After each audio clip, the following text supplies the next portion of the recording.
Me ha dado tanto, me dio dos luceros, que cuando los abro, perfecto distingo lo negro del blanco, y en el alto cielo su fondo estrellado, y en las multitudes el pueblo que yo amo.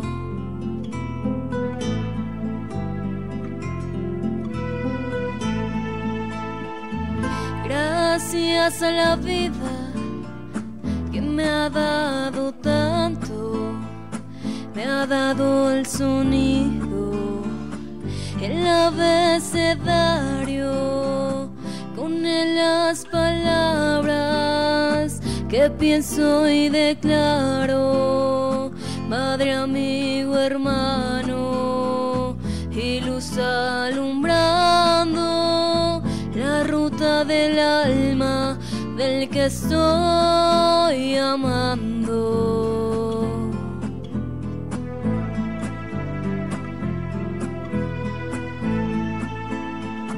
Gracias a la vida que me ha dado tanto, me ha dado la marcha de mis pies cansados, con ellos anduve ciudades y charcos, playas y desiertos, montañas y llanos, y la casa tuya, tu calle y tu patio.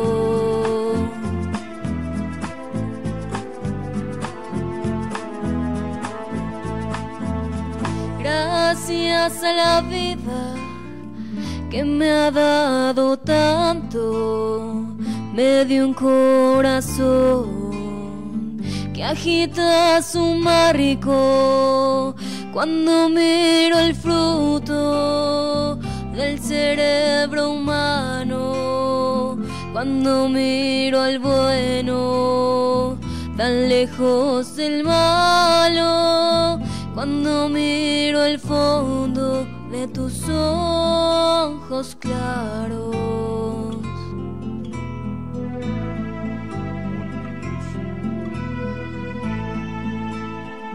Gracias a la vida que me ha dado tanto, me ha dado la risa y me ha dado el llanto, así yo distingo dicha de quebranto, los dos materiales que forman mi canto, y el canto de ustedes que es mi propio canto, y el canto de ustedes que es mi propio canto.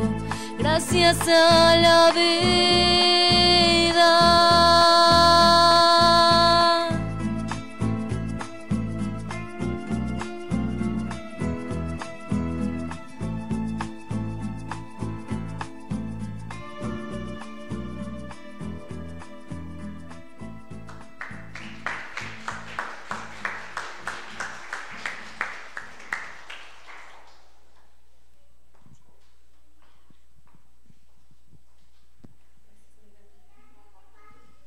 Gracias, Melanie.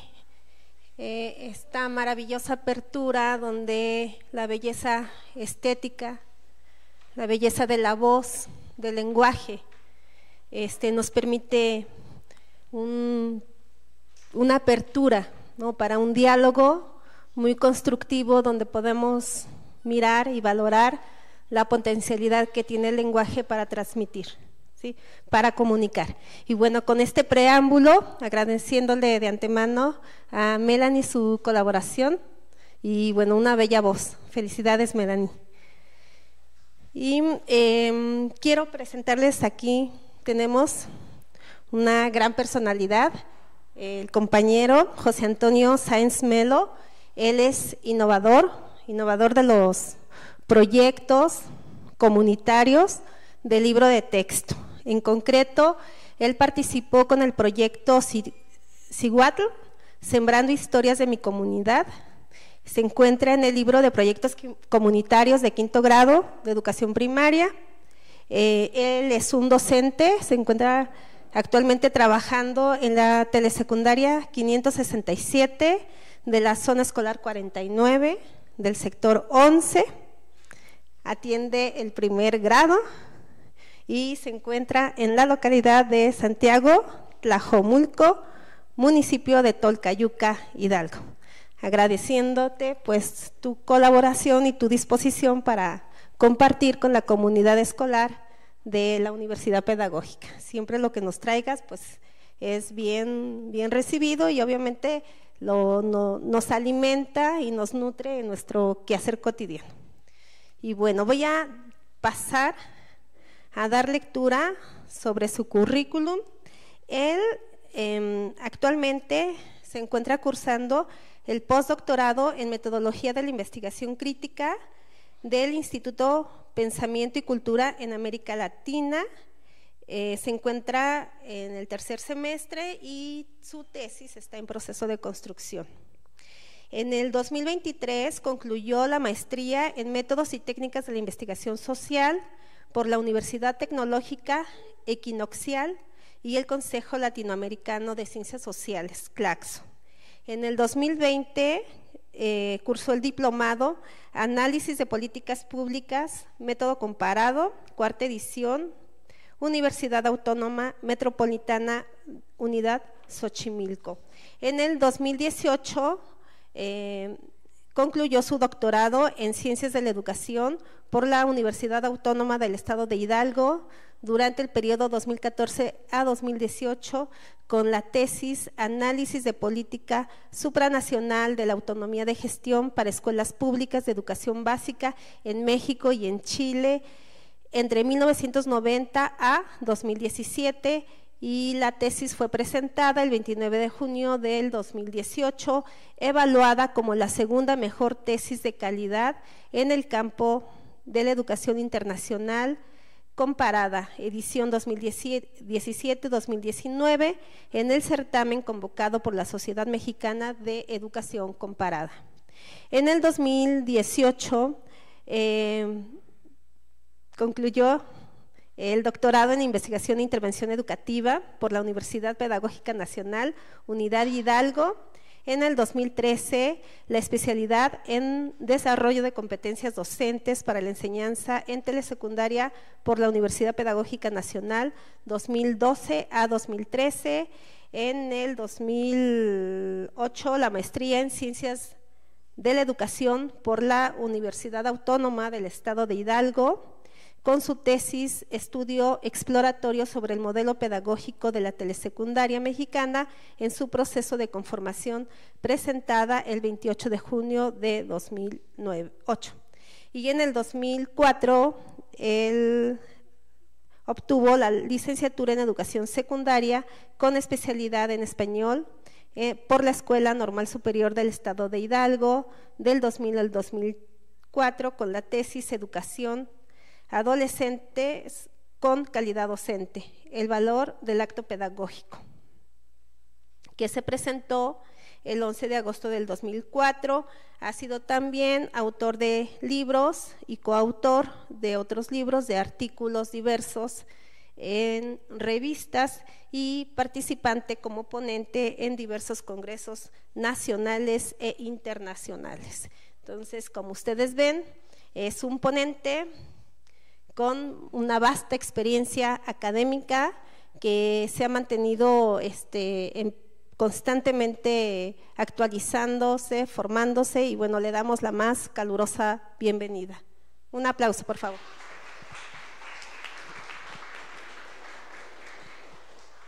Muchas gracias. Agradezco la presencia de los que están aquí en el auditorio y bueno, por el ejercicio de grabación también agradecemos a los que nos escuchan. Antes que nada, pues es muy hermoso abrir con algo tan importante como esta canción de la voz de una gran mujer. Las canciones están hechas para hacer conciencia crítica a partir de las problemáticas sociales. Cuando logramos que conecte el cantor con la problemática social, pero también que podamos dar un mensaje por medio de esa letra, los indígenas zapatistas dicen que son movimientos de decolonización o descolonización, cualquiera de los dos estaría en su correcta pronunciación y escritura. Es una canción chilena, El Canto Nuevo. Cuando conocí a Melanie, conocí una voz muy hermosa y sabía que podíamos por ese medio llegar a la conciencia de otras personas. Aunque lo mismo que decimos, a veces no nos gusta escuchar aquello que nos puede permitir pensar y nos vamos más con lo comercial. Y como ustedes pueden ver, regreso aquí la imagen, la conferencia lleva por título Pensamiento Crítico, Humanismo Mexicano y Giro decolonial en la Nueva Escuela Mexicana. Melanie nos ayuda con ello. Hay estudiantes en el estado de Hidalgo que tienen las cualidades de ella. Y en esta canción ustedes pueden percibir el pensamiento crítico, aunque la canción es de origen chileno, pertenece a nuestra patria grande, la América Latina, que también habría que ver de la América Latina más adelante cómo podemos ejercitar este ejercicio decolonial. Y qué mejor que hablar de la Nueva Escuela Mexicana, que es lo que ustedes como estudiantes están viviendo, quizá no en la práctica, pero sí en su estudio para cuando sean futuros docentes, y en este caso a los profesores que nos están escuchando. Y bueno, para iniciar, esta es una imagen, bueno, ustedes pueden ver en la pantalla, ¿verdad? Sí. Abrir con esta imagen es algo muy importante. No solamente la fotografía, dejen ustedes el partido político, la figura femenina que esté ahí adelante y atrás que haya otras mujeres de diferentes lados de la República, es un símbolo muy importante para un país como el que es México. Y más con esa frase tan potente que mencionó nuestra ahora presidenta, no llegó sola, llegamos todas, con nuestras heroínas que nos dieron patria, con nuestras ancestras, con nuestras hijas, con nuestras nietas. No nos está haciendo a un lado a nosotros.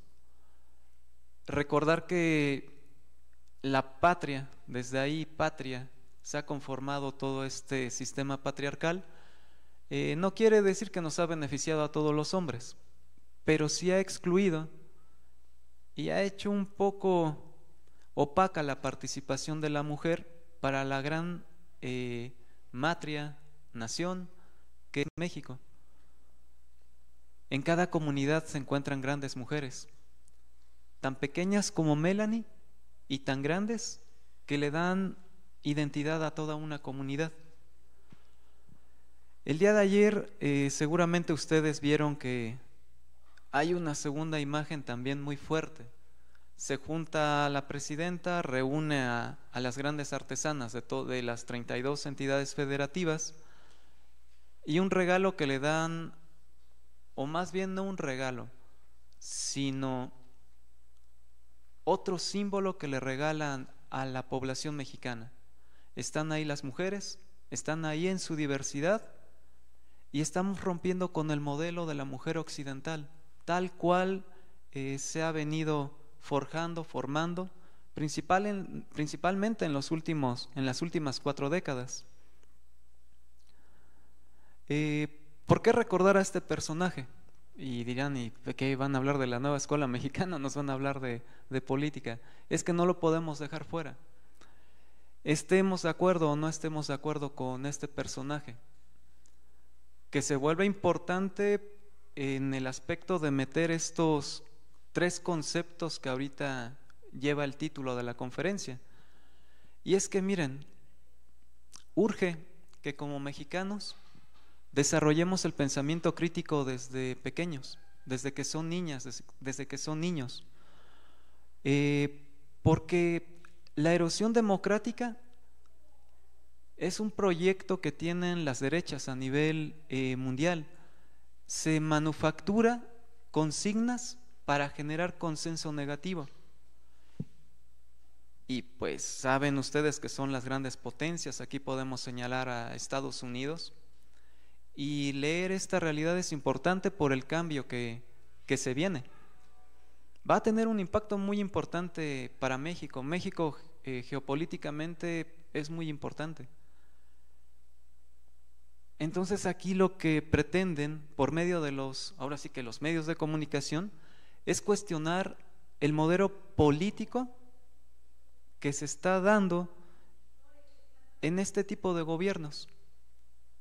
Llámese de izquierda, pero lo que están criticando o lo que quieren parar es el cuestionamiento que se hace en estos gobiernos, el que encabeza hoy la presidenta, al sistema político dominante, y que se está alejando poco a poco de los parámetros.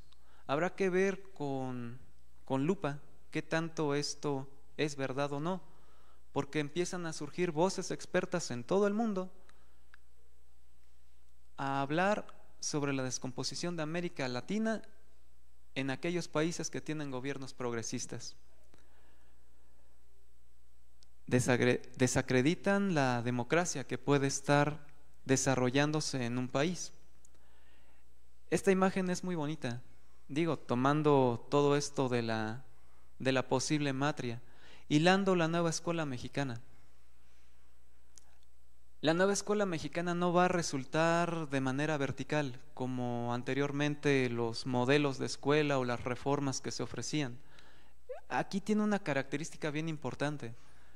Lo que dejemos de hacer los profesores que estamos en el aula va a ser o que impulse o que detenga esto que se está llamando la nueva escuela mexicana.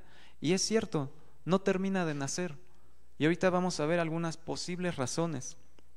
Pero el título está bonito, miren, hilando la nueva escuela mexicana, porque los territorios se hilan. Entonces, si ustedes regresamos a esta parte y entendemos que los medios de comunicación de las grandes potencias y los medios de comunicación que existen en México construyen un consenso negativo. Y esa palabra de consenso es muy importante dentro de lo que es la nueva escuela mexicana. También les dejo esta imagen porque hay algo importante dentro del humanismo mexicano. Cómo nos podemos recuperar en todo ese conocimiento ancestral que le da fuerza a nuestro país. Cuando participé en el proyecto para primarias, el de CIWAT, Sembrando Historias de mi Comunidad, me gustó mucho observar la parte de cómo el campesino tiene relación con la tierra, la cuida, cómo el indígena tiene un amor y tiene una conciencia de pertenencia a la tierra, a la madre tierra tan grande, que me llamó la atención eso. A ver, entonces, ¿cómo podríamos sembrar? Se puede hilar la escuela, se puede sembrar la nueva escuela mexicana. Y me llamó la atención ciertas cosas. Hay que distinguir las plagas que están en nuestro contexto próximo. El modelo de escuela que tenemos es burgués, reaccionario, inspirado en esta parte militar. Y lo que nos está pretendiendo invitar a que demos vida a la nueva escuela mexicana es a que podamos surcar nuestro pensamiento. Por eso el pensamiento crítico ahorita es una semilla que debemos de sembrar en todos, porque se deben de sembrar nuevas ideas. En la semana estuvimos estudiando a Elvia Carrillo Puerto, y hay una frase muy bonita que dice ella: hay que emanciparnos de nuestros prejuicios, de aquellos prejuicios que nos hacen daño, para conseguir nuestra libertad. En el caso de los docentes, urge que nos emancipemos de los grandes prejuicios que están sobre nosotros. Tenemos una valía muy importante para toda sociedad. Y nosotros podemos construir a Estado como profesores, como profesoras, desde el aula. Es un proceso a largo tiempo, pero es posible. Y ahorita cuando retomamos a Freire, la esperanza está ahí.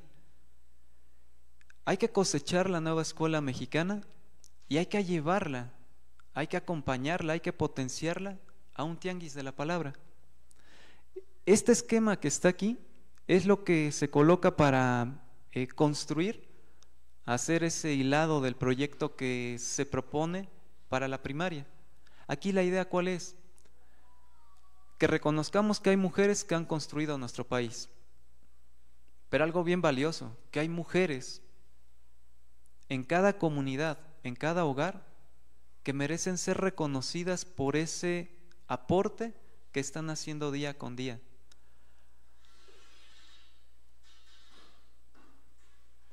Otro mundo es posible. Se lo tomamos a los zapatistas que desde el dolor gritaron en silencio que otro mundo era posible más allá del capitalismo y más allá del neoliberalismo y más allá de acabar con la madre naturaleza. Como mexicanos, lamentablemente tuvieron ellos que levantarse, sí, hacer grito de revolución, para que en el 94 se entendiera que existían los indígenas y para entender que era un legado cegado con los años, con los siglos, porque los mexicanos nos creíamos una especie de pobladores de Occidente. Y esto es algo importante que la nueva escuela mexicana nos puede brindar, el reconocer al otro y el reconocernos en su propia diferencia. Y vean, esto lo hicimos con los niños. Utilizamos lo más prehispánico que se pudiera para que ellos salgan de todo ese consumismo de la papelería, y tenemos la semilla que fue la canasta básica de nuestro país, la frase tan fuerte, el maíz que es el corazón para los mexicanos, y el hilado, en este caso para abordar un petate que ha sido el consuelo del sueño del indígena cuando el cansancio no solamente de cuerpo sino de alma pues le permitía dormir un poco y soñar. Esto está bien bonito porque con Marx Arriaga se está fomentando algo, las fogatas freirianas, y es la oportunidad de hacer comunidad. Está bien bonita la imagen, miren, en el centro está la savia. Para el capitalismo en el centro está alguien viejo que ya no le sirve al sistema y debe de ser desechado. Para la comunidad no, para la comunidad está el conocimiento ahí, y alrededor de ella otros sabios, otros jóvenes, mujeres, hombres, niños. La imagen es muy fuerte. A eso nos invita la nueva escuela mexicana. Debemos de cuestionar la planeación que se hace, la evaluación que se hace, el proceso que se lleva dentro del aula.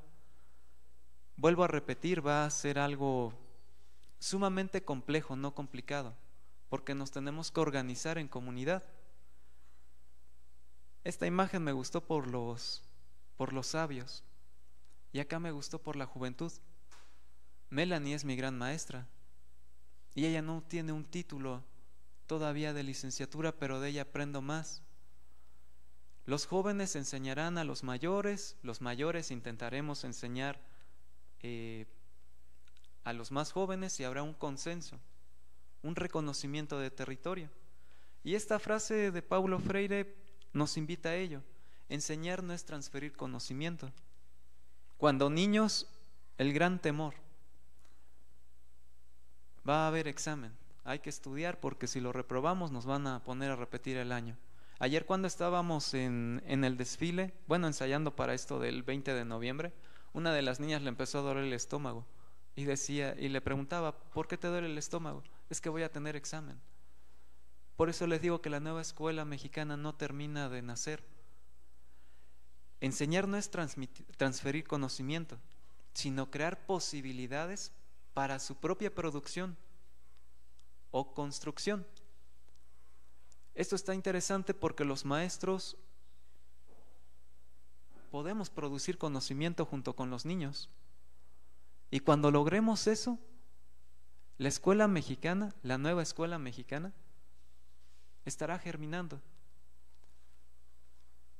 A veces se malentiende que la nueva escuela mexicana se sostiene con proyectos, pero no son los proyectos. Siempre ha habido proyectos. Lleva décadas esta parte de los proyectos, pero aquí los proyectos son desde la indignación. Y como estamos indignados, estamos conectando conciencias, pero una conciencia crítica. A ver, ¿qué está pasando en la comunidad? ¿En verdad estamos bien? ¿Qué valores se están compartiendo? Y algo que más adelante vamos a ver. Esta estatuilla de los perros danzantes es bastante ilustrativa.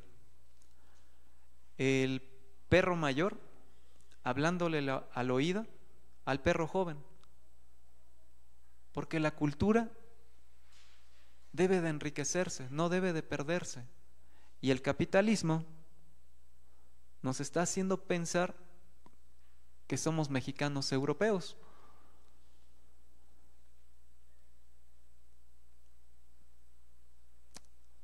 Esta es la escuela tradicional.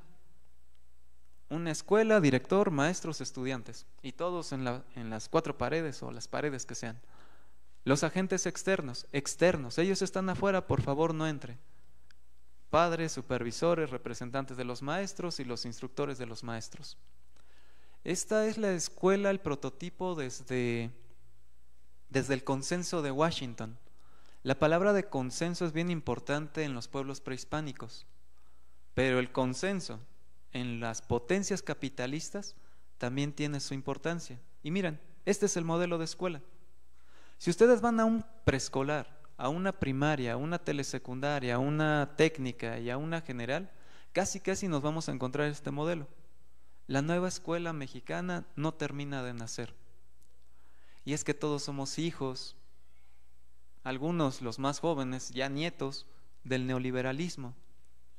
Quizá nuestros padres compartieron ese modelo anterior económico que todavía no era tan afectado por el neoliberalismo, pero miren, por eso cuesta entender otro tipo de escuela, por eso cuesta leer que hay que leer la realidad y que esa realidad hay que llevarla a un proyecto y que ese proyecto hay que compartirlo con la comunidad y hay que intentar transformar la realidad. Es difícil. La mayoría de los profesores, la desventaja que tendrían es que fueron educados en este modelo tradicional de escuela, pero tienen una ventaja muy grande. Nuestros maestros mexicanos están por arriba de 40 años, tienen gran experiencia. Para el capitalismo están a punto ya de ser desechados, pero para la nueva escuela mexicana son la esperanza de poder compartir sus saberes, su conocimiento y construir juntos un modelo propio. Y eso está bien interesante. Váyanse al sexenio 2012-2018. Quiso vender, quiso hacer oficialmente la venta de los recursos naturales de nuestro país. Se hacía porque la corrupción también nació con los partidos políticos y se vendía el país, pero no lo hacían de manera oficial. Pero este último licenciado se le ocurrió llevarlo a la Constitución para hacerlo legal. Estas reformas en el consenso de Washington, ¿qué buscaban? Aumentar la importancia de los resultados de aprendizaje frente a solo aumentar los recursos. Y esto todavía se sigue dando. La importancia de los resultados de aprendizaje todavía están en esto de la estandarización. Un ejemplo es CISAT. Por eso les digo, la autoridad nos dice, aplica CISAT. Hay que clasificar a los estudiantes, pero nosotros como profesores le podemos dar un uso más humano a este instrumento, que es de control, que es hegemónico, proveer las oportunidades para una participación más amplia a nivel de la sociedad y de la comunidad. Cuando decía esto el consenso de Washington era porque, a ver, tu comunidad, hazte cargo de tu escuela. Si le hace falta un vidrio, cómpralo tu comunidad, no el gobierno. La nueva escuela mexicana es diferente. Se está pidiendo que tejamos la comunidad, no que le exijamos a la comunidad, sino que tejamos comunidad para crear vínculos entre la población. Ustedes saben que el problema más fuerte de nuestro país ahorita es el desgarre del tejido social. La mañana de hoy estábamos leyendo un texto sobre cómo construir el Estado desde abajo. Vuelvo a citar a Elvia Carrillo Puerto, mujer de clase media. Lo que hizo fue hacer células de trabajo, de estudio, con los indígenas maya, allá en Yucatán. Y pelearon antes de la Revolución Mexicana, son precursoras de la Revolución Mexicana, llegaron a consensos, acuerdos, para darle el valor, la existencia, nombrar a la mujer en cuestión de representatividad política, de sus derechos sexuales, de su derecho sobre su cuerpo. Les estoy hablando de más de 100 años. Esas células dieron origen o permitieron que hubiera tejidos fuertes sociales que permitieran, en este caso, que la población indígena tuviera una conciencia y una causa. Eso busca la escuela mexicana, la nueva escuela mexicana. Crear vínculos, que esos vínculos nos permitan tener identidad y que esto nos permita conectar conciencias.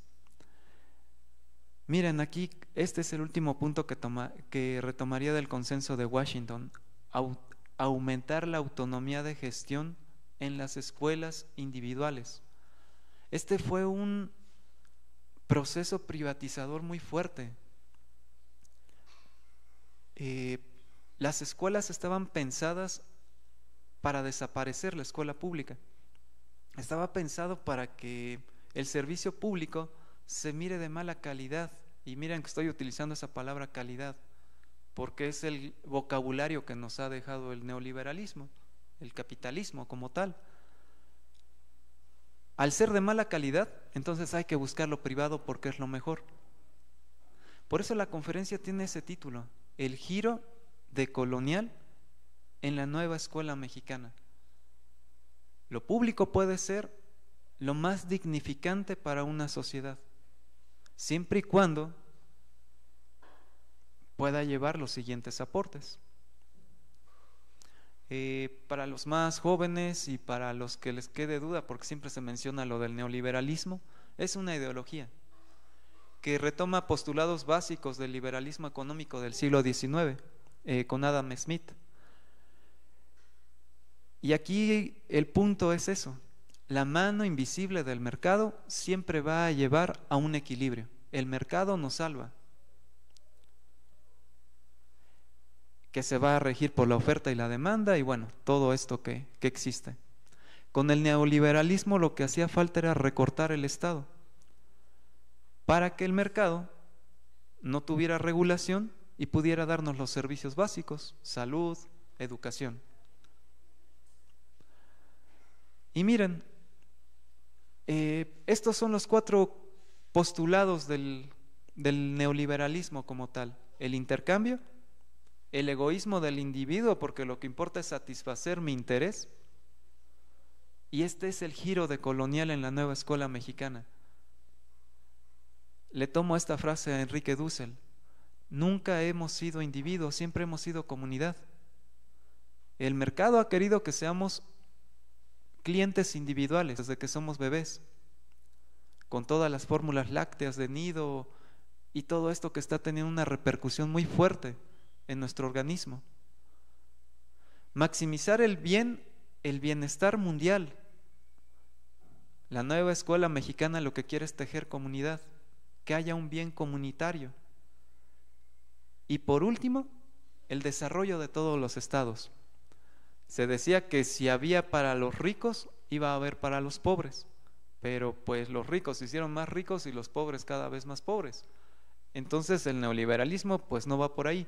Algunos dicen que falló el neoliberalismo porque México es un poquito corrupto o mucho corrupto, pero no ha habido pruebas que en países latinoamericanos el neoliberalismo los haya llevado a una mejor o mejores condiciones de vida. Chile es el caso por ser el laboratorio que tuvieron los Chicago Boys ahí para poder poner en práctica este tipo de políticas. Y una pregunta que pues me fue surgiendo cuando estaba haciendo esto, y aquí viene lo del pensamiento crítico. ¿Se acabó el neoliberalismo en verdad en México, en el magisterio, en el sindicato, en la Secretaría de Educación Pública? Pues en el discurso sí, se acabó el neoliberalismo. Los discursos sindicales lo han excluido. Los discursos secretariales lo han excluido, los políticos lo han excluido, pero en la práctica seguimos siendo más neoliberales que nunca. Y aquí hay algo importante, la memoria también existe. Urge que con la nueva escuela mexicana, primero como profesores, tengamos conciencia de clase. Es un concepto marxista, sí. Gramsci lo saca de lo económico y lo lleva a lo político. Reconozcamos nuestra posición social y hay que actuar de acuerdo a nuestras necesidades de clase. El neoliberalismo nos ha hecho pensar que nosotros tenemos otro nivel de vida, como bien dice por ahí esa tienda famosa, ¿no? Otro nivel de vida. La conciencia de clase nos debe de llevar a reconocernos que aunque por mucho que seamos profesores, por mucho que nos sigamos preparando, estamos en la base obrera. Y eso no nos debe de despegar, no nos debe de desligar de lo que es la escuela comunitaria. Porque entre más se estudie, no debe de estudiarse para lo individual, sino para compartirlo con los demás. Tejer comunidad, despertar conciencias, va más allá del título que pueda recibir cualquier profesionista. Y esto la nueva escuela mexicana lo quiere dejar para todo tipo de persona. Si lográramos esto, desencadenar una revolución, en realidad podríamos transformar, primero nosotros como clase dominada, podríamos interceder. Cuando nos hablan de este eslogan de la cuarta transformación, nunca nos han hecho mención de ello, de tener conciencia de clase. La escuela mexicana está para eso, la nueva escuela mexicana.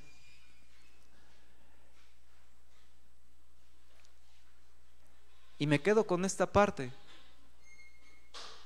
Para tener conciencia de clase, urge enaltecer la memoria histórica, porque el engaño de los medios de comunicación se va a consolidar cada vez más en los poderes políticos. Eso es algo que en la clase de matemáticas, de español, de cualquier ciencia que ustedes estén imaginando ahorita, es algo que no se daba. En física teníamos que ver la relación de masa, teníamos que ver volumen, en fin, vectores. Pero ¿cómo le hago para que este conocimiento pueda cubrir una necesidad social y no nada más que cubra un estándar que se me está pidiendo en los estudiantes? Y esta fotografía es muy fuerte. Por eso escuchen a la presidenta. Ella siempre dice eso, ¿no? Yo soy hija del 68. A lo mejor algunos de nosotros somos nietos del 68. Pero es una responsabilidad social y la memoria urge tenerla presente y urge también tejerla con los más pequeños. En pocas palabras, ahorita estuvieron presentes los conceptos de humanismo mexicano, de pensamiento crítico y también el giro de colonial. Solamente que hay algo que también que trato de hacer con los niños. Ya no ver el concepto con su definición, sino dónde lo podemos aplicar. Porque pues está fácil poder memorizar una definición, lo difícil es practicarla. Entendamos el humanismo mexicano como la fuerza espiritual y cultural. Nos proponen una fogata. Si nos vamos a la parte prehispánica, Tonatiuh tiene todo este control del fuego. Me gustó mucho esta parte. Poner la fogata encima de un simbolismo muy fuerte en lo prehispánico. Nos va a iluminar, nos va a reunir en comunidad. Si estuviéramos un poquito en el oscurantismo, dirían: ese es brujo, va a haber brujería y van a quemar a alguien. En este caso no es para hacer sufrir a la humanidad, sino para hacer que nazca la humanidad. Reconozcamos algo, nos deshumanizaron. Para aplicar el modelo neoliberal, Margaret Thatcher siempre dijo: hay que conquistar el corazón de la población. Si nosotros conquistamos el corazón de la población, podemos sembrar un nuevo modelo económico. Cuando Pinochet, aquel dictador en Chile, estaba ya en la cárcel, Margaret Thatcher le llevaba sus galletitas y su té. Vean cómo hay conciencia de clase. No para despertar al oprimido, sino para fortalecer al opresor. Y estos dos conceptos son fundamentales para Paulo Freire, que son retomados en este caso para la propuesta de la nueva escuela mexicana. La fuerza espiritual, y acá están nuestras mujeres, miren. Mujeres desde el mundo prehispánico hasta llegar a la mujer revolucionaria zapatista. Estos dos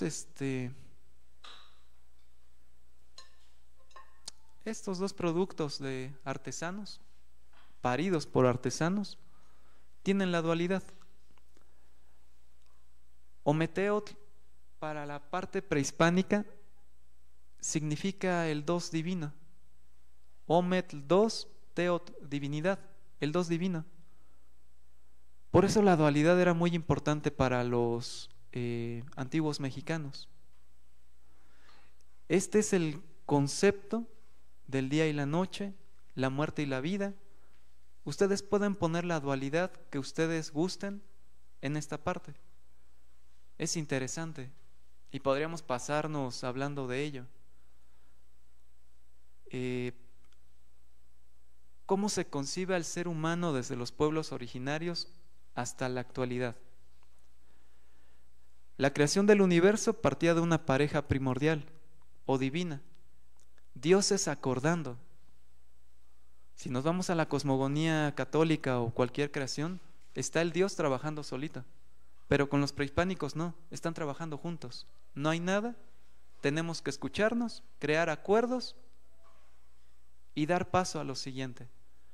La dualidad es importante, el dos es divino. Esto está bien interesante, miren, los pueblos prehispánicos sentían gran respeto por los dioses que personificaban a la naturaleza. Sentían respeto por los pobres, por los inválidos, por los ancianos. El neoliberalismo no siente respeto por esto, es desecho. Y cierro esta parte prehispánica con los valores sociales más importantes. Eran los dioses que les daban protección, que podían hablar con ellos, que podían reclamarles. Ustedes busquen esta leyenda cuando viene Quetzalcóatl y va caminando entre las veredas. Se le acercan las personas a reclamarle. Eso no lo podemos ver en la cosmogonía católica que se le reclame. O simplemente Quetzalcóatl, una serpiente. Para la cosmogonía católica es el pecado, es el diablo. Para la cosmogonía mexicana es la unión que permite comunicar a la tierra con el cielo. Vean, esto es el giro decolonial, lo decolonizador. La familia es importante, la educación, el gobierno, los valores éticos. Cuando encontré esto me acordé del expresidente. Uno de los valores más importantes era no mentir y no robar. Acuérdense que ni puertas había, lo cual nos habla del respeto que yo tenía por el otro, de escucharlo. Si ustedes descargan los cuentos zapatistas, hay uno muy bonito y dice: si yo te escucho, me estoy reconociendo a mí mismo. Te necesito a ti para poder existir. La nueva escuela mexicana va por ese rumbo. Y algo que era no apreciado entre los prehispánicos es no ser flojos. Grandes pensadores, filósofos, matemáticos, y llegan los españoles y dijeron que éramos incivilizados, que éramos salvajes, primitivos. Nos colonizaron. Así como Margaret Thatcher nos arranca el corazón, viene el español y nos coloniza. Dice que toda la creencia que hay acá es mentira.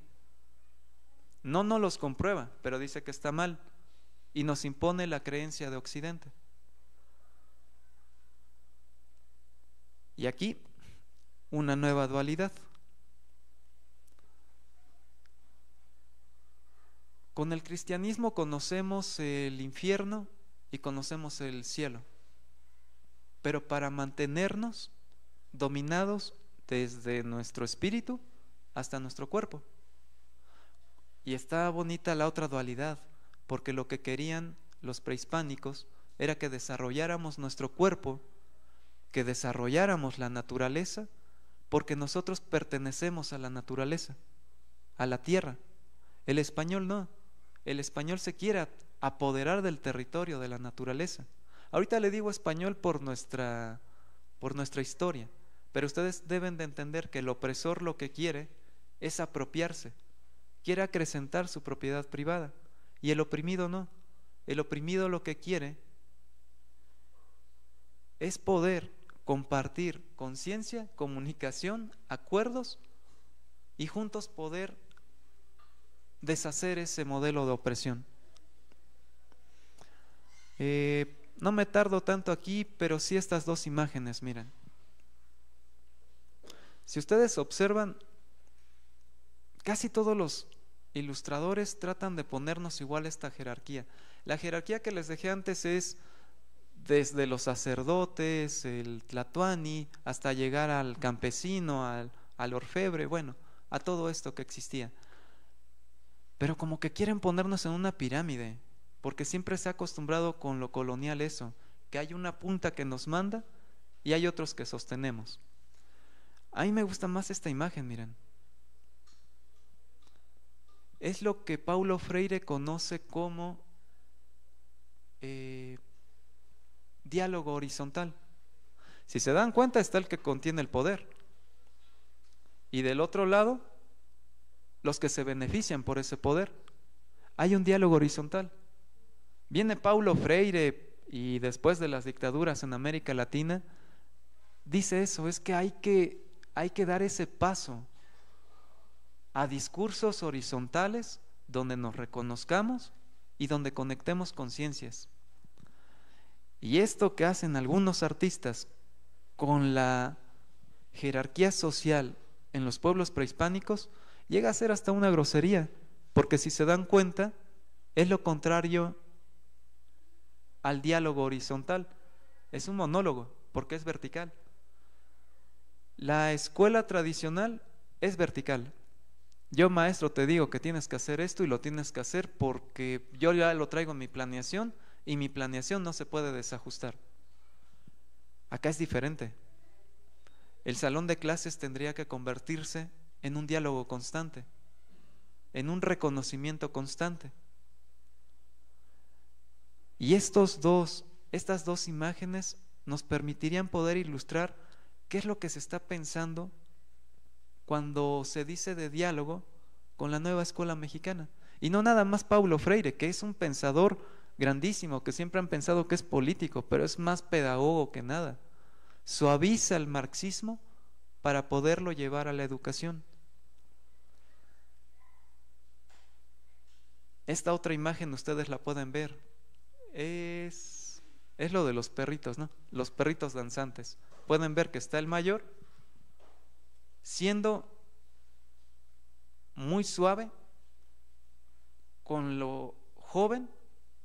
Y aquí hay algo importante que Dussel también nos deja. No somos individuos, siempre hemos sido comunidad. Porque el individuo, lamentablemente, vamos a morir en algún momento. Es algo biológico. Pero el canto es el que va a perdurar. Y el canto que va a perdurar es el que nos va a permitir tejer comunidad. El canto que nos regaló Melanie hace rato lleva más de 5 décadas. Si lo escuchas con atención, te permite enamorarte del pensamiento del otro, de la otra, de la otredad. Con el catolicismo lo que hicieron es mostrarnos una cruz, un hombre clavado con la corona de espinas, mucha sangre, golpeado. Y cuando mencionábamos eso en clase, uno de los niños dijo: oiga, profe, ¿y por qué? No, fue una niña, dice ella, fue Monse. Dice yo: profe, si él es un hombre bueno, ¿por qué lo crucifican entonces? Y hay una imagen también potente desde la religión, que es esta: un diálogo horizontal. Son imágenes que te comparto porque son las que nos permiten construir la concepción de lo que se está buscando, de cómo debemos nosotros asumirnos como docentes, como entrenadores que buscan elevar estándares, o como constructores de realidad. Un constructor de realidad es aquel que es capaz de identificar las problemáticas del territorio donde esté, llámese aula, escuela o comunidad, y que puedan dialogar, crear acuerdos y, en este caso, actuar. No estoy promoviendo religiones ni nada, simplemente este es el humanismo que va conformándonos como mexicanos. Y llegamos a Paulo Freire. Esa imagen es bonita. Niños cerca. Obviamente tenemos que entender, hoy cambia la sociedad y no podemos tener mucho contacto físico con los niños, pero es muy bonita la imagen. Podemos tener contacto con su conocimiento, eso sí. Si logramos conectar con ellos, habremos hecho algo muy importante con nosotros como seres humanos, no con la profesión. La profesión al final nos está mercantilizando. Y ahí, cuando les digo nos está mercantilizando, somos objeto nosotros de dinero, para producir dinero. Pero si logramos esto, mira, me imagino ahí a Melanie en unos años, en asambleas, ya sea por medio de la música o por medio de la palabra, tratando de conectar con otras conciencias. Porque, por ejemplo, un valor como ella, una dignidad como ella, más bien no un valor, se puede ir al camino del capitalismo y ganar dinero por cantar este tipo de música que hoy es tan escuchada. Pero también se puede ir por otro camino, que es la música de la esperanza, la que nos permite pensar mundos posibles. Esto nos permite también movernos entre el humanismo mexicano, con Xochipilli, que es el rey de las flores. Ustedes pueden ver cada simbolismo que tiene, desde los pies, la cabeza, los ojos, vean la escultura, y la escultura tiene una lectura bastante importante. Ya no lo sacamos, ¿verdad? No, se quedó guardado acá atrás. No, así está bien, al fin aquí la tienen, muchas gracias. Y vean en este caso la escultura del humanismo en Grecia. Ah, muchas gracias. Y bueno, aquí está Xochipilli, y pueden ver que Xochipilli pues tiene bastantes simbolismos, principalmente cercanos a la flor, y vuelvo a lo mismo, flor y canto. La flor se va a secar, el canto nos va a quedar, se va a transmitir, va a pasar de generación en generación, pero viene el español y trae ciertos instrumentos coloniales: la muerte, la enfermedad, la discordia, la propiedad, el esclavismo, y puedes poner varios instrumentos ideológicos, la religión, la economía, que te va a llevar al miedo. Empiezan a tenerle miedo al otro. Algo tan comunitario como eran las culturas prehispánicas, empiezan a tener miedo al otro, a la otredad, por las armas, por la tecnología. Y vean los griegos, romanos, ellos lo que quieren ver es el cuerpo humano, no importa el simbolismo. Y ese es el gran humanismo mexicano. Quería platicarles algo sobre el humanismo europeo, pero me parece que por cuestiones de tiempo vamos a avanzar. La parte de la cristiandad, pues creo que es muy clara.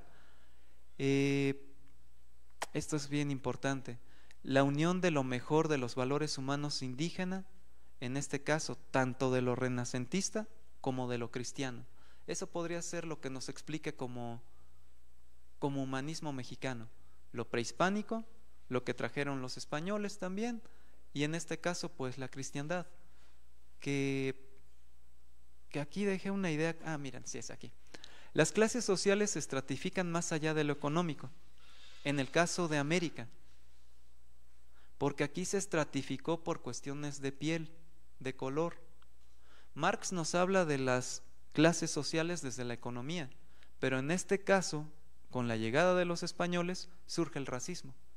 Entonces se crearon mentalidades que incorporan la idea de que los pueblos originarios eran bárbaros, invasores, y en este caso que los de piel blanca pues tienen el dominio, son superiores.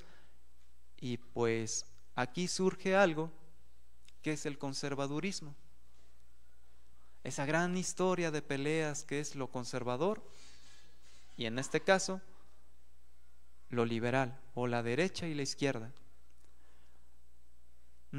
Cuando la gente dice que soy de izquierda es porque la libertad, la igualdad y la fraternidad son tus principios. Cuando se asumen de derecha es porque se quiere esa sociedad regida por los ricos, por los poderosos, por los blancos, porque conviene preservar las diferencias, y en fin. Con Enrique Dussel entonces podemos ver el giro decolonial. ¿Cuánto nos queda?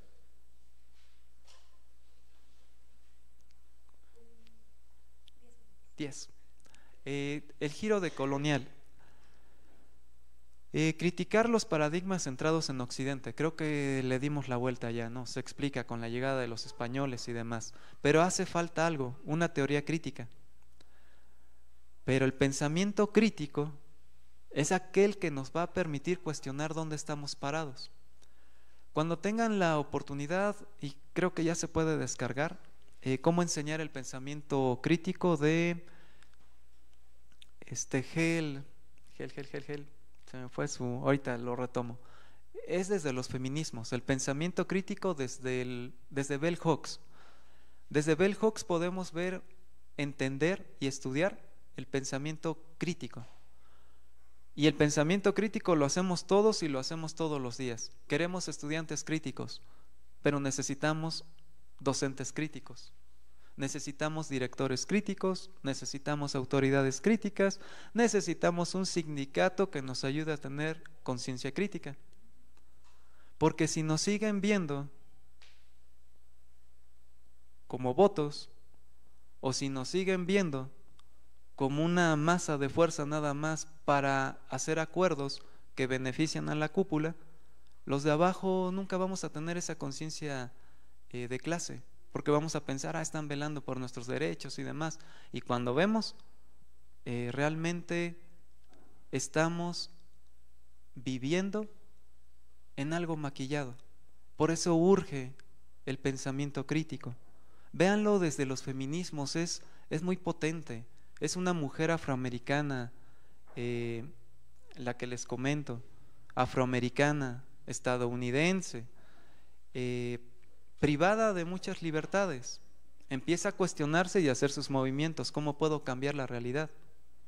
¿Cómo puedo convertirme en aquello que dice Hugo Semmelmann, un sujeto histórico social?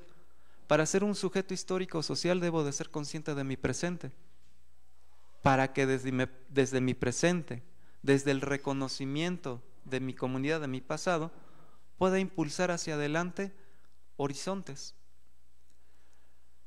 Rescatar y valorar la experiencia y el pensamiento de poblaciones racializadas. Lo indígena es lo más hermoso que puede existir en nuestro país y lo tachan de pobreza, de ignorancia, y le ponen un montón de adjetivos dolientes, hirientes. Por eso la imagen que les muestro de la presidenta con las mujeres indígenas tiene un simbolismo muy importante. Dussel propone la decolonización o la descolonización cultural como una forma de acercarse a la necesidad y posibilidad de una liberación cultural de la Latinoamérica. El giro decolonial en la nueva escuela mexicana es una necesidad para liberarnos de la burocracia, para liberarnos de discursos verticales y que podamos crear conciencias, no crear, sino que podamos promover el pensamiento crítico entre todos. Y miren qué imagen tan acorde con lo que nos dice Dussel. Fuimos colonizados hasta para reconocernos como latinoamericanos.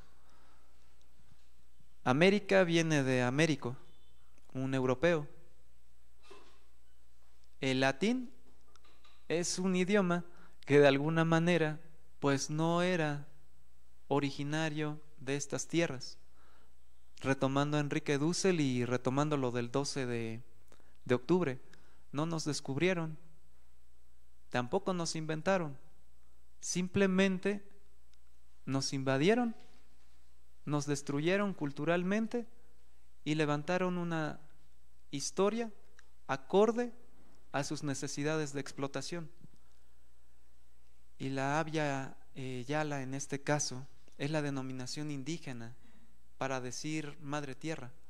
Entonces, si recuperamos esto en la nueva escuela mexicana, estaremos recuperando el territorio comunitario y no tanto los discursos con los que nos han modelado de alguna manera nuestro pensamiento ya desde décadas atrás. Y Paulo Freire viene con esta propuesta de poder pensarnos como docentes, pensar la escuela, la nueva escuela mexicana, pero también pensar para qué sociedad. Y miren, esto nos los deja Dussel en su libro Las 20 tesis de política. Esto es para la sociedad, lo toma desde los pueblos zapatistas. Y él, ustedes saben, exiliado argentino, y abrazado y enamorado y reconocido como mexicano, reconoce esta parte. Nunca un tratado de política habló sobre el mandar obedeciendo, que lo retoma con la cultura indígena. Y es esto, miren, el poder como consenso. El poder como consenso nos va a llevar a la delegación de poder. Si nos vamos a la parte que puede fetichizar, entonces vamos a hablar de la fetichización de la nueva escuela mexicana. Va a ser un concepto maquillado que nos vamos a creer y todo el político lo va a repetir. Todos estamos en la nueva escuela mexicana, es que mire usted la nueva escuela mexicana y bla, bla, bla, bla, bla. Pero si la nueva escuela mexicana es un poder que construimos, que tejemos, que hilamos con los niños, con los padres de familia, con los sabios de la comunidad, con los directores, con las autoridades, lo que vamos a hacer en verdad es un poder obediencial, porque vamos a reconocer las problemáticas con las que convivimos todos los días y que no queremos reconocer. Y eso sí nos va a llevar a transformar este modelo empresarial de la escuela, que está más vivo que nunca, que estratifica, que territorializa, y podemos llegar a esto que nos dice Dussel: si una colonia, nación o cultura dependiente intenta seguir la misma ruta europea, llámese Finlandia, llámese España, quiero ser ese tipo de escuela, nunca llegará a su modernidad, sino al aumento de su propia miseria y dependencia colonial. Ahí está la teoría de la dependencia. La teoría de la dependencia es algo que la nueva escuela mexicana trata de construir bloques sociales que permitan construir desde abajo. La nueva escuela mexicana nunca va a ser igual en ningún territorio, porque esa es la belleza que tiene. Se crea hegemonía desde abajo, se crea Estado desde abajo.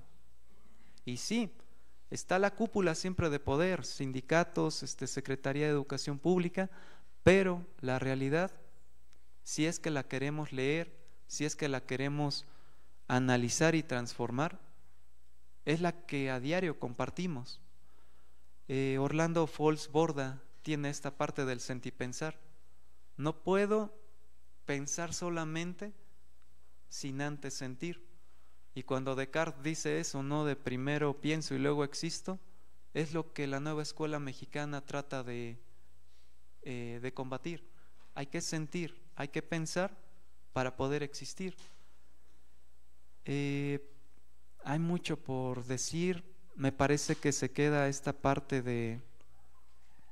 del humanismo mexicano, se queda esto de lo que es el pensamiento crítico y sobre todo el giro decolonial que debemos de dar. Esto lo hizo uno de nuestros compañeros, Jared. Existe en realidad, está tejido y está con semillas. De los movimientos feministas tomo esto, porque los movimientos feministas tienen aportes bien importantes, sobre todo para el cuidado de los animales también. Y retomando las dualidades, la prehispánica, la católica, aquí hay una nueva dualidad que los feminismos están dando: hombre-mujer. Si nos inclinamos hacia un lado, pues vamos a transformar esa hegemonía que los bloques sociales pueden construir otra vez en procesos opresores.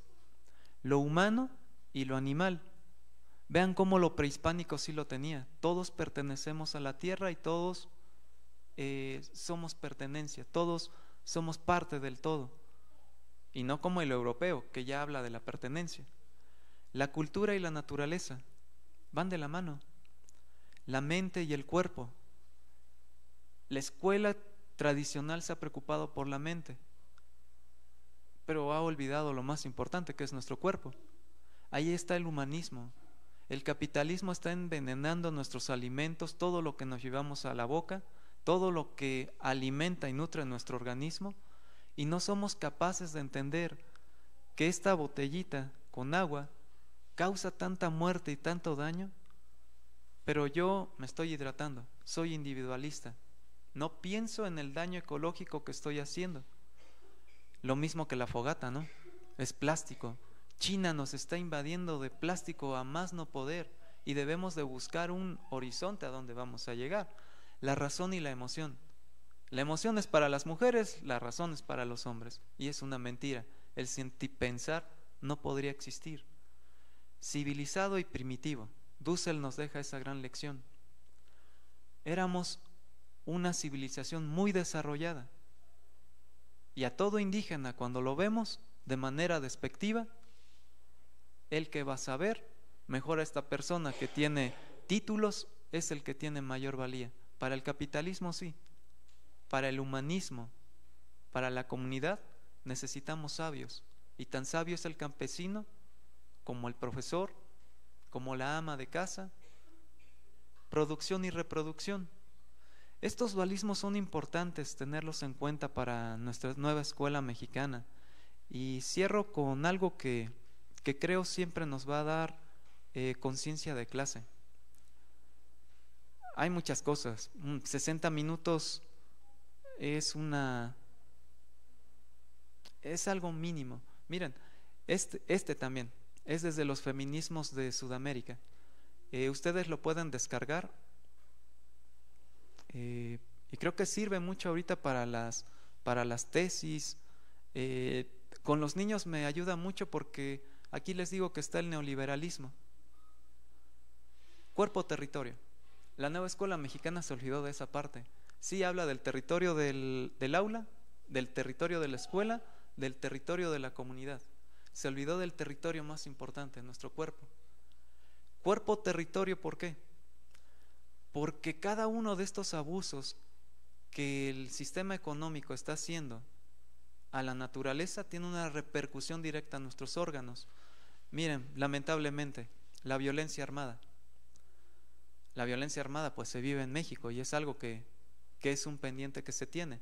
Y ustedes, si buscan con cuidado, la violencia armada daña el sistema nervioso central, causa daños que a lo mejor no nos damos cuenta, pero los grandes medios de comunicación opresores que a diario nos envenenan desde bien temprano, mostrando mujeres como objetos y vendiendo noticias violentas, están envenenando nuestra humanidad, nos están deshumanizando. El daño total que nos hacen los modelos económicos está en nuestro cuerpo. ¿Quién no tiene diabetes? ¿Quién no tiene hipertensión? ¿Quién no tiene asma? ¿Quién no tiene tantas enfermedades que no es porque es que el mundo está cambiando bruscamente? Es la repercusión de la economía que se está robando nuestro espíritu, nuestro cuerpo y nuestro pensamiento. La nueva escuela mexicana lo que quiere es que aprendamos a pensar por nosotros mismos, que aprendamos a buscar nuestra libertad. Y con lo que cierro es esta imagen que siempre será doliente, pero también nos recuerda algo. Cuando una vida se apaga, también surge la esperanza. Y esta frase es muy fuerte. Quisieron enterrarnos, pero no sabían que éramos semilla. La nueva escuela mexicana es eso. Hay grupos opositores políticamente que no les conviene la nueva escuela mexicana. ¿A quién le va a convenir que haya personas que piensen, que formen grupos sociales, políticos, con conciencia, y que ya no nos dejemos engañar por la clase política corrupta que ha existido siempre? ¿Te imaginas? Sería un cambio muy fuerte. La escuela mexicana va a nacer en la medida también en que nosotros querramos ser semilla y que también podamos florecer. Pensémonos como maestros. No olvidemos la memoria. La memoria se debe de transmitir a los más jóvenes. Quédense con los perritos danzantes. Hay que contarle el canto de la comunidad a los más jóvenes y tejer la comunidad para construir el Estado desde abajo. Les agradezco mucho su atención. Muchas gracias.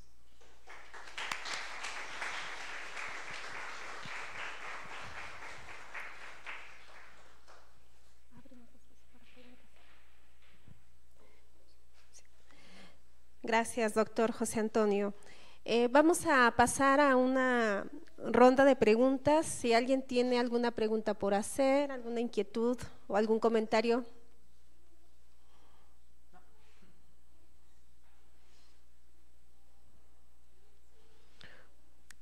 Adelante, Lore.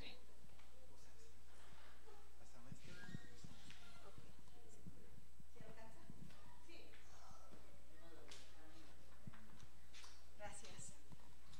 Buenas tardes. Muchas gracias, Toño, por la charla. Yo nada más tengo, no sé si es comentario o pregunta, pero hay algo bien importante que no hay que perder de vista. El humanismo mexicano es un eslogan político que utilizó nuestro presidente el pasado y se pasa a este sexenio. Yo creo que el fundamento de la nueva escuela mexicana tiene que ver con el poshumanismo como teoría y también con otras teorías del conocimiento, ¿no? Pero somos pensantes, siempre hemos pensado y siempre hemos sentido. Y yo creo que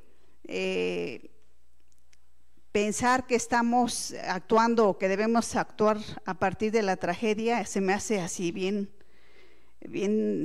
triste, ¿no? Porque, por ejemplo, los niños no saben de esas cosas, los niños pequeños de educación básica. Para ellos no hay nada más serio que jugar, y el juego lo hacen de manera tan natural y tan bonito que ellos en lo último que piensan es en la tragedia. Dice Jorge Luis Borges que los niños y los enamorados son inmortales. Y tiene razón, porque el niño piensa en todo menos en eso. Y el enamorado tampoco, porque lo único que está pensando es que mañana voy a verlo o verla y no hay más que un futuro inmediato. Yo creo que sí había que irnos con cuidado cuando hablamos del humanismo. No existe el humanismo mexicano como tal, a menos que se hable desde la política, para mí, en lo personal, pero sí había que checar esta parte. El humanismo como corriente teórica tiene muchísimos años, desde el siglo pasado, si no me equivoco, pero como aterrizarlo al humanismo mexicano se me hace, no sé, tengo mis dudas ahí, no sé si yo lo estoy entendiendo así, desde lo que veo y lo que sé por experiencia propia, o no sé qué esté pasando, ¿no? Por estas, porque se habla mucho humanismo mexicano. Yo creo que en estas mesas de discusión sí hay que irnos con mucho cuidado, ¿no? Al tomar esta frase, si es un eslogan o es otra cosa, no sé. Gracias. Está bien interesante eso, porque esa es la palabra y eso es lo que debería. Y gracias por romper el discurso vertical, porque si no se hubieran ido nada más con ello. Y qué bueno que se cuestione.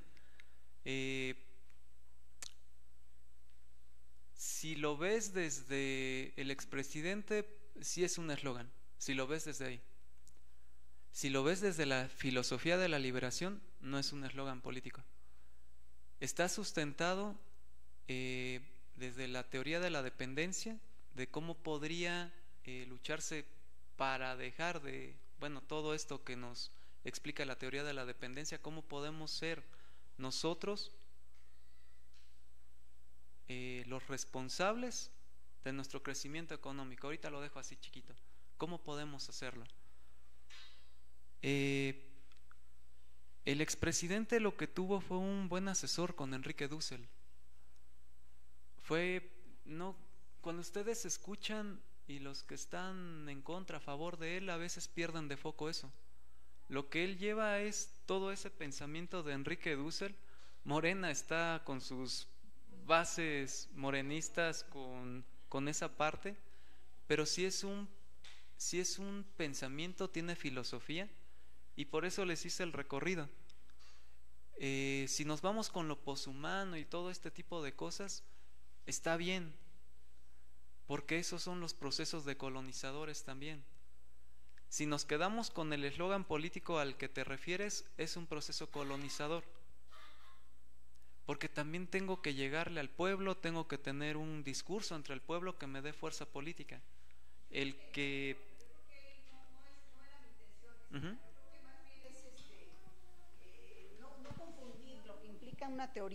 Una ¿Sí? teoría tan amplia y reducirla al humanismo de esa forma, ¿no? Yo creo que la teoría humanista es muchísimo más amplia. Mi intención no era cuestionar al presidente. Yo soy amlover y he sido y defiendo su forma de gobernar, y ahorita estoy con la presidenta porque me representa, ¿no? Pero yo creo que esto va más allá. La cultura mexicana, latina y de todo el mundo tiene una vasta diversidad y que nos reconocemos como tal, ¿no? Al hecho de estar exigiendo estas teorías de colonizantes, ¿no? Que no nos vean como me conquistaste o esto, simplemente somos diferentes, así de simple. Pero no, o sea, no, mi postura no es contradecir nada, al contrario, yo creo que tendríamos que irnos con mucha cautela y discutir más ampliamente desde estos foros o desde estas mesas de trabajo qué implica la teoría humanista como tal, como teoría, más allá de lo que queramos nosotros ver en la nueva escuela mexicana y lo que está, ¿no? Pero es más simple mi comentario, iba más a lo simple, con esa demanda de analizar en la mesa, desmenuzar la teoría humanista, ¿no? En otros espacios o en otros foros o armar unas mesas para eso. Sí, está interesante ¿no? lo que dice, porque nos han dado como propuesta esto de hacer fogatas, ¿no? Alrededor de Freire, pero pensaba eso igual. Sería bien interesante que entre los profesores, todos los que estamos dentro de los grupos, que se pueda debatir, hablar, poner este tipo de cosas, porque debemos entender que no es algo acabado, y esa es la grandeza, porque debemos de producir desde cada quien, desde nuestros puntos territoriales, pero también desde saberes, conocimiento y todo esto. Y lo que dices es bien interesante. Entendamos que no hay pensamiento único. Primero nos debemos de quitar eso. Nadie va a tener la razón, porque si no, la propuesta es más fuerte, que nos lleva a crear hegemonía, una nueva hegemonía. Y si queremos alguno de nosotros tener la razón sobre lo que estamos diciendo, estamos cayendo en el mismo juego colonial anterior. Entonces sí es necesario, gracias, porque ese ejercicio es el que debemos hacer entre todos. Y sí, hay un punto importante que dice usted: yo puedo ser muy fiel al político que está en turno, pero que esto no nos ciegue tampoco, que no nos lleve a decir, no, sí, este es el camino. Y eso es lo que deberíamos hacer en estas pequeñas fogatas. A ver, están diciendo esto, ¿qué tan cierto es? ¿O cómo podemos llegar a eso que hacen? Por eso la idea fuerte de todo esto es que construyamos desde abajo. Eso sí, porque estaríamos construyendo. Sí, los niños, ese punto me gustó mucho. Los niños no tienen dolor. Quizá nosotros no estamos viendo el dolor de los niños, porque ahorita, en esta época, hay más niños abandonados aunque tengan hogar, y eso lo estamos viendo. Sí vemos niños que están jugando, pero esos niños están creciendo de manera diferente a como nos tocó a nosotros. Y el abandono de las emociones también es un punto importante. Entonces, bueno, ahorita lo dejamos ahí. Gracias. Sí, doctora. Buenas tardes a todos. Bueno, agradecer en primer lugar a quienes hayan organizado este evento. Yo ya trabajo, veo, creo que muchos son estudiantes, los que están aquí, están estudiando. Creo que es muy importante lo que acaba de decir el doctor Antonio, que tendríamos que estar hablando sobre estas nociones que sustentan la nueva escuela mexicana, porque desde lo que yo sé de mis saberes, puedo interpretar qué es comunidad o qué es territorio, o desde dónde o cómo se está abordando la identidad que se va a formar con los niños, ¿sí?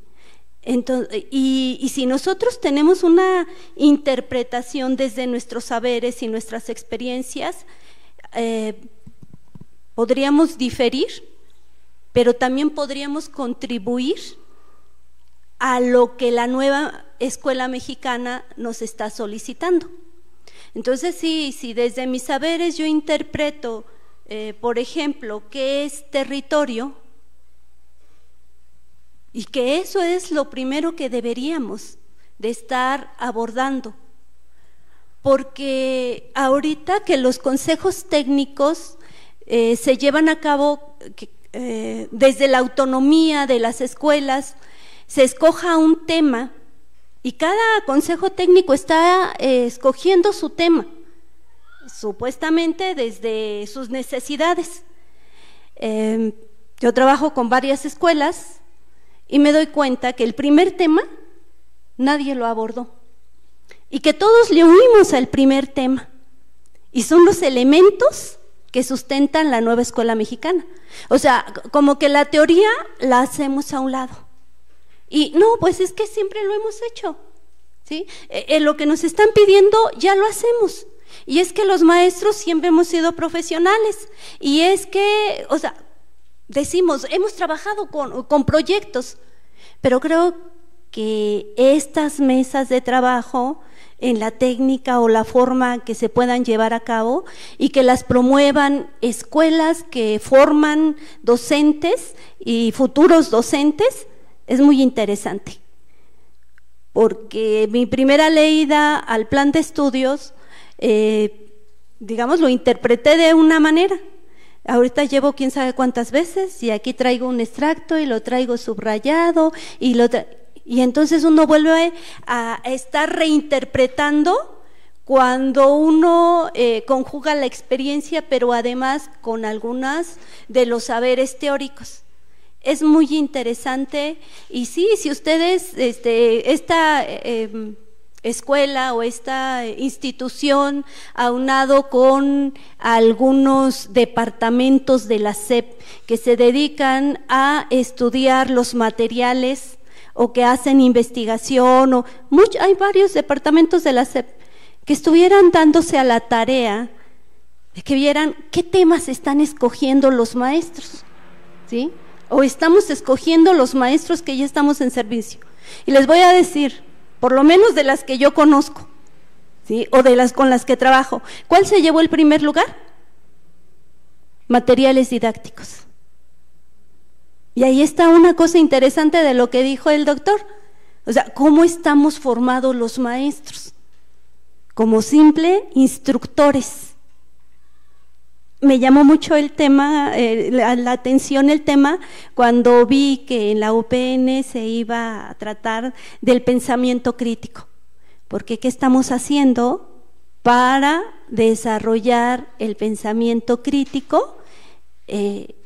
Para empezar, con los que ya estamos en servicio, a los futuros docentes, porque a lo mejor a los alumnos, a los niños no les vamos a decir, te voy a desarrollar un pensamiento crítico, sino con él lo desarrollamos, pero primero tenemos que desarrollar nosotros. Y si es interesante, ojalá sigan promoviendo esta clase de actividades para que podamos decir, bueno, ¿qué interpretamos por estos elementos que sustentan la nueva escuela mexicana? ¿Qué es autonomía? ¿Qué es humanismo? La diversidad, la comunidad, el currículum integrado, identidad, territorio, que me parece que son uno de los elementos que sustentan la nueva escuela mexicana. Y sí, hay que conocer quiénes fueron algunos de los asesores para la construcción de esta nueva escuela mexicana, y desde ahí, porque no es lo mismo hablar de la escuela crítica o el pensamiento crítico, la filosofía crítica desde el sur, que si lo vemos desde Europa, ¿sí? Aunque yo diga pensamiento crítico, pero ¿cuáles son los autores o la corriente que sustenta esta noción? ¿Sí? Muchas gracias por estos espacios. Bueno, gracias. ¿Alguien más? Adelante.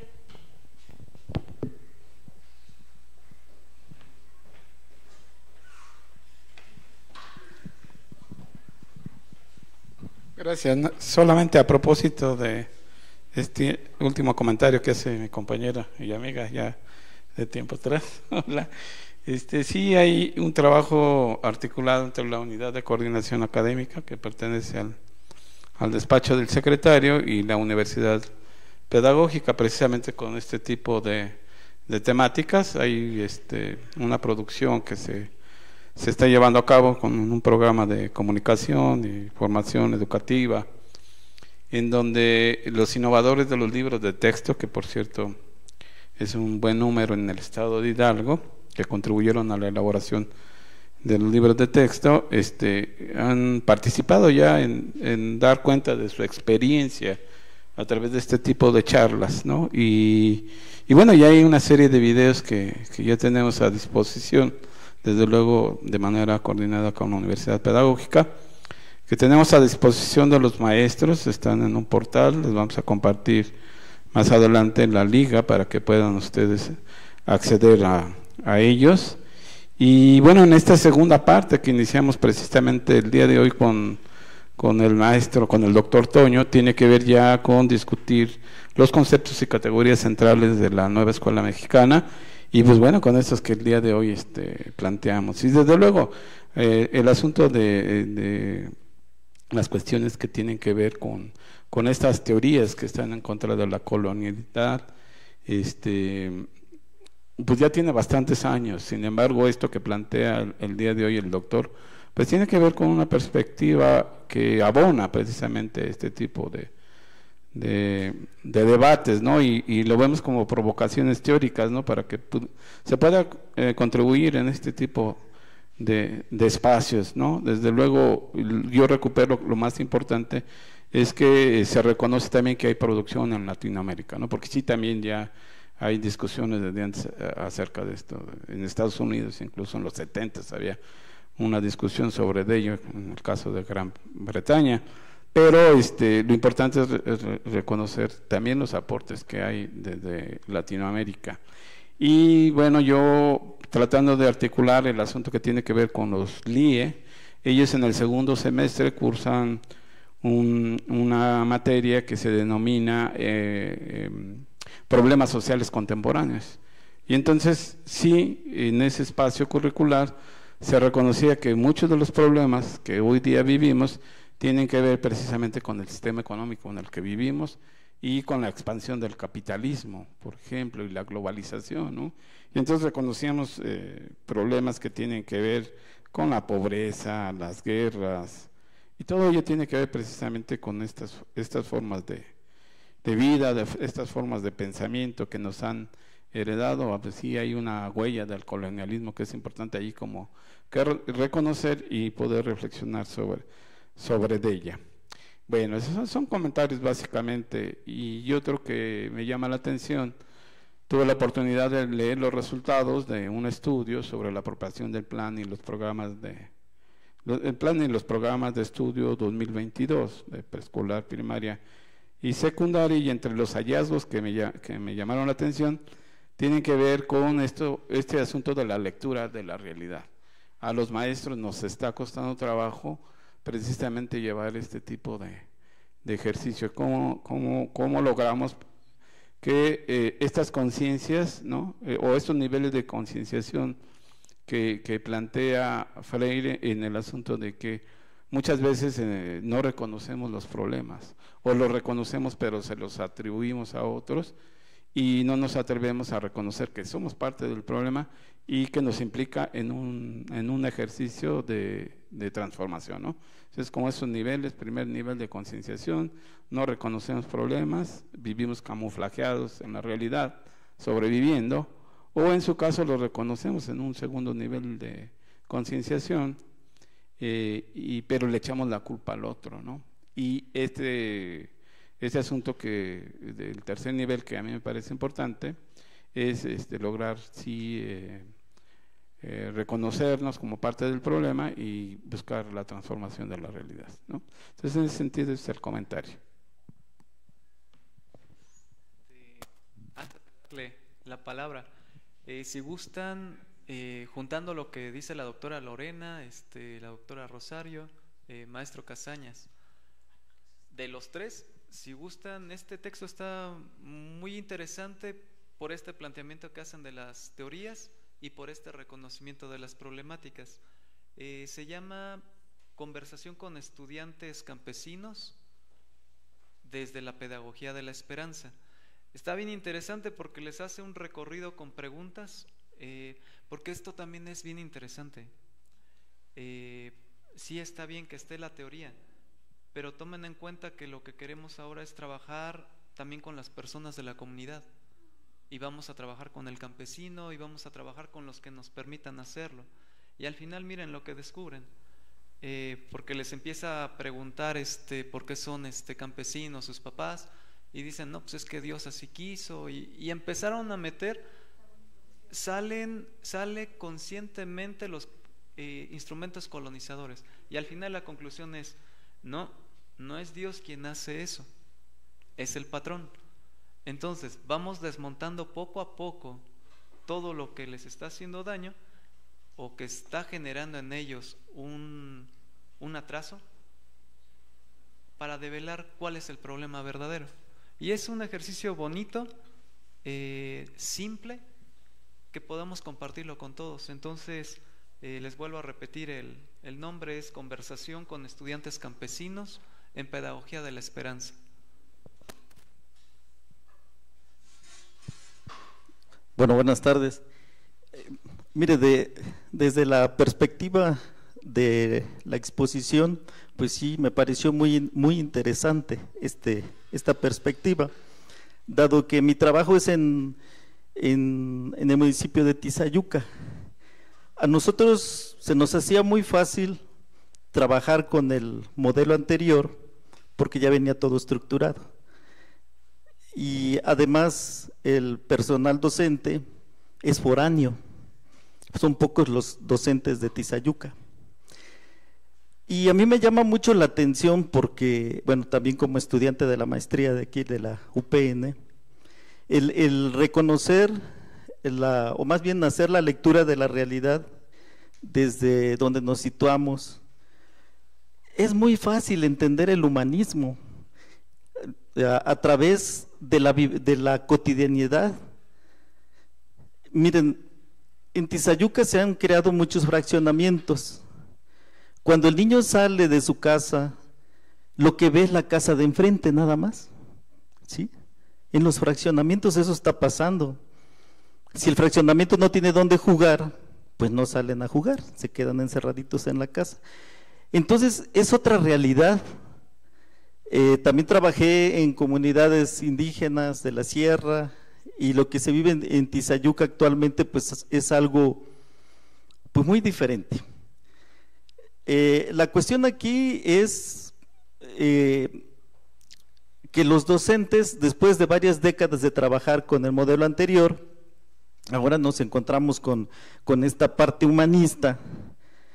Yo creo que muchos docentes son muy capaces, son muy críticos, pero esta crítica se queda en sí mismo, ¿no? En el contexto, entre pares, no trasciende porque pues no hacen teoría, no escriben, pero en los consejos técnicos podemos observar esta parte que ya se está desarrollando la conciencia, porque las mismas problemáticas de la realidad te lo permiten expresar, ¿sí? O sea, la situación psicológica, emocional de los niños que se vive en Tizayuca es muy fuerte, ¿sí? La violencia intrafamiliar y todas las problemáticas que existen. Haciendo una comparación con la exposición que usted hace, es interesante cómo vamos a mirar ahora a los maestros, a nuestros niños, cómo los estamos mirando, cómo estamos mirando a las familias, porque se ha integrado Tizayuca a una sociedad de migrantes a través de la industrialización que hay allí. Entonces, hay muchas, lo que usted exponía, hay muchas dualidades aquí, muchas dualidades en este contexto. Y desde la perspectiva, desde el director escolar, desde esta estructura en donde los diálogos, como lo menciona, no se dan horizontal, en donde únicamente repiten indicaciones, orientaciones de parte de las autoridades que tienen que llevar a cabo, pues es importante, ¿no? Y me voy con eso, ¿no? De aprender a mirar desde este punto de vista. Yo le decía hoy a una maestra que tiene un grupo de niños muy conflictivos, le llama ella, pero le digo, es que míralos. ¿Tú crees que un niño que con autismo o autista, este niño no ha construido una realidad? O sea, no lo puedes separar del grupo. Todos los niños tienen unas realidades. Y bueno, voy en el sentido del reconocimiento de la cultura que usted menciona. ¿Por qué? Porque en Tizayuca pues hay migrantes nacionales y extranjeros, hay niños indígenas que traen otra lengua. Entonces es una diversidad, un grupo muy diverso, muy diverso. Un grupo de 30 niños en las aulas de Tizayuca, que rebasan a veces hasta los 38, los 40 niños, y trabajar un tema con todos y que después se lleve a cabo un examen para supuestamente evaluar el aprendizaje, no se va a lograr, les decía yo. Y ahorita, bueno, lo que me llevo de esta parte que usted menciona es, pues sí, reconocer al otro, reconocer que los directores reconozcan a sus padres, reconozcan a sus maestros, reconozcan a sus alumnos, los maestros de la misma manera. Y parte muy importante también que me llevo de esta práctica, que sería pues los diálogos horizontales, porque estamos acostumbrados a mirar a las autoridades como eso, ¿no? Como quien tiene el poder, y esta parte muchas veces cohíbe la expresión o la crítica de los maestros o de los padres de familia. Si ustedes ven el Facebook, vean que hasta los padres de familia están grabando las reuniones de las autoridades con los padres, transmitiendo en vivo. Y vean los comentarios cómo son en contra de las cuestiones de cómo se está llevando la educación en Tizayuca. Y toda la semana ha habido reuniones entre las autoridades, maestros, para tratar de resolver estos problemas, pero es por esta parte que usted menciona, de esta necesidad de no solo una decolonización, sino separarnos de todos estos prejuicios, de que tenemos que hacer comunidad. Y yo creo que eso que expuso del humanismo tiene que ver con esa parte, ¿no? De hacer consensos, de hacer comunidad, de permitirle a los padres, permitirle a los maestros hablar, comunicar su sentir. Y así lo marca la Ley General de Educación en su capítulo que habla del humanismo, que principalmente la parte central es lo emocional, ¿sí? Del humanismo, la cuestión emocional del otro, para posteriormente de ahí pues desarrollar sus capacidades, sus aptitudes, sus habilidades. Entonces, bueno, me voy con esta parte y muchas gracias. Muy interesante su ponencia. Gracias.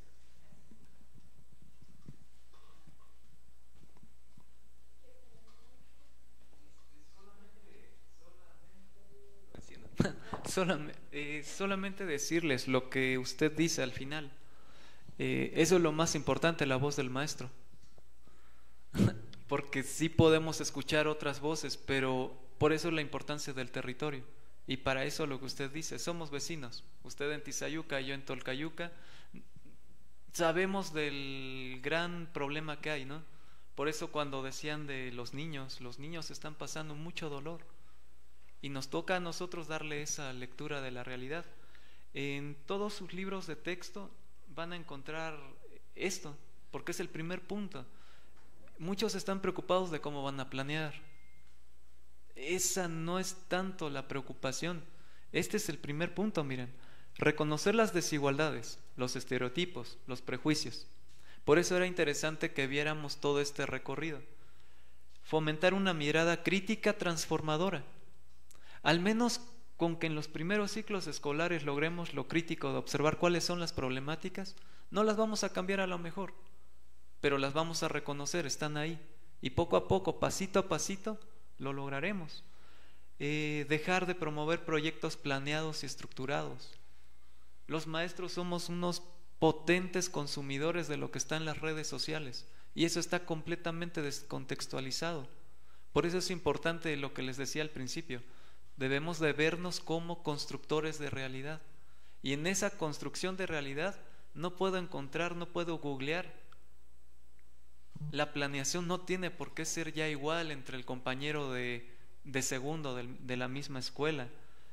Identificar en el territorio como investigación de campo problemáticas sociales. Melanie está aquí, no va a decir el profe ahí como que le está inventando. Ellos detectan la problemática, ellos no tienen teoría, pero tienen lo que estábamos leyendo con Guadalupe Posada. Guadalupe Posada, para llegar a esto del grabado de la Catrina, observaba con su lápiz y lo que veía era esto, los estereotipos que había, y entonces lo dibujaba. A eso nos referimos. No es que hagamos los grandes tratados de investigación, pero sí que despertemos nuestros 5 sentidos: observar, escuchar, sentir, y con esto reconocer lo que usted dice al otro. El neoliberalismo nos llevó al individualismo. Ahora, ¿cómo despierto? Leyendo la realidad, dar sentido al proyecto desde el territorio. Si no tiene sentido para Tizayuca en la comunidad donde usted esté, el proyecto va a ser simplemente nada más lo que decía Estela Quintar. Ella dice, son arbolitos bonsái, se ven bien bonitos, pero no sirven para nada en el caso de los proyectos. El arbolito sí nos da oxígeno. Indignarse, y ahí está esto. Si no causa indignación entre los niños, si no causa indignación entre los profesores, entre los padres de familia, no vamos a poder entender el bienestar social. Y todo esto nos lleva a la conciencia de clase. Por eso le digo, lo que usted dijo encierra todo eso. El escucharnos nos permitió saber que usted existe, que su territorio existe, que hay problemas y que también hay personas que no lo escuchan. Y eso es lo que debemos de reconocer entre todos. Solo eso, muchas gracias. Gracias. Bueno, creo que nos ha permitido la charla mirar que tenemos un gran desafío en puerta, ¿sí? Tenemos que avanzar en aprender a pensarnos primeramente uno mismo. Hay que desestructurar lo que ya tenemos muy estructurado, hay que desmontar lo que ya tenemos muy hecho, ¿no? Obviamente no es sencillo, porque hay que aprender a cuestionarnos, y eso que sabemos hacer y que lo sabemos hacer bien, pues nos cuesta trabajo aprender a aceptar y aprender a preguntarnos y cuestionarnos, ¿no? Entonces es un desafío que tenemos en puerta, y lo tenemos todo el magisterio. No creo que sea una cuestión de hoy para mañana, ni de este ciclo para el siguiente. Es un proyecto a más largo plazo, pero creo que el que empecemos ya es un buen paso. Y bueno, agradecer al doctor José Antonio Sáenz su colaboración, su entusiasmo para participar en este diálogo. Un aplauso, por favor. Gracias.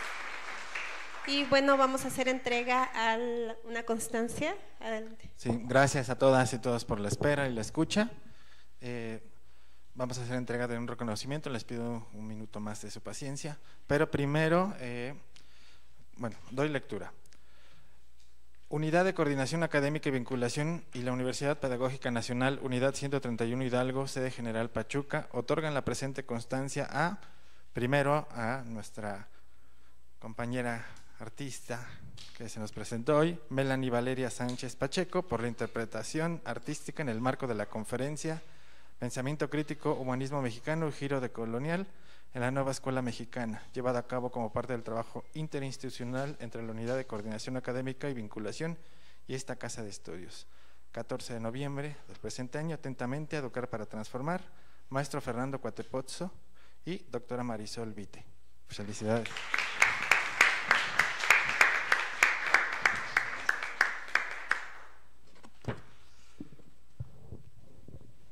También un agradecimiento nuevamente y un saludo y gracias por estar de vuelta aquí al doctor José Antonio Sáenz Melo por impartir la conferencia Pensamiento Crítico, Humanismo Mexicano y Giro decolonial en la Nueva Escuela Mexicana. Por favor, un aplauso al doctor.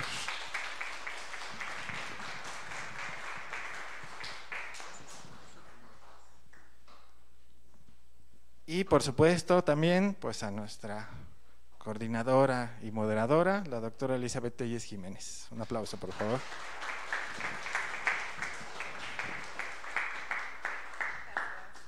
Nuevamente agradecer su tiempo, su paciencia, su escucha y nos vemos en el próximo evento. Buenas tardes. Hasta luego.